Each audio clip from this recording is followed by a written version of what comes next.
We explained to you that Mr. Rendon and his crew were where they were supposed to be. They were working in their place of business. Mr. Valdez, on the other hand, was in a place where he had no business to be.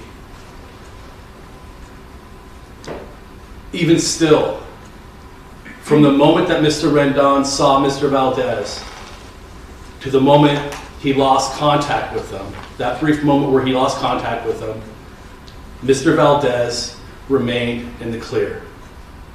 And I think we've proven that, and we'll go over that in greater detail. What we think, although we didn't get the answer that we wanted to, because we didn't hear much from Mr. Valdez when he took the stand, something happened in that blind spot. We don't know what happened, but something happened that placed him in harm's way. Remember, the last thing that we saw on that video was him walking away from the train. Something had to happen. Something had to happen. Trains, they don't swerve. Instead of getting an explanation as to what Mr. Valdez was doing, we got this fantastical story about being chased by two assailants. Maybe one of them had a knife, maybe one of them had a screwdriver.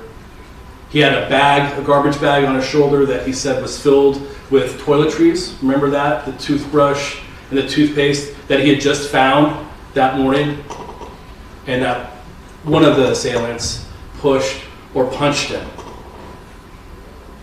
That's not accepting responsibility for this accident. That's not. Accepting responsibility requires that you tell us what happened. You really, honestly, tell us what happened. Because when we go and look at that video, he wasn't running from anybody. He certainly wasn't running away from the hole in the fence that he went through. He was running towards that hole that he went through, alone. But he wasn't running. He was walking. So before you come here and try to shift the blame to somebody else, you first need what's called personal accountability, responsibility. If you want to say, I screwed up, what did you screw up doing? Don't say, I screwed up, I'm not going to tell you what I did, but you're certainly to blame more than I am.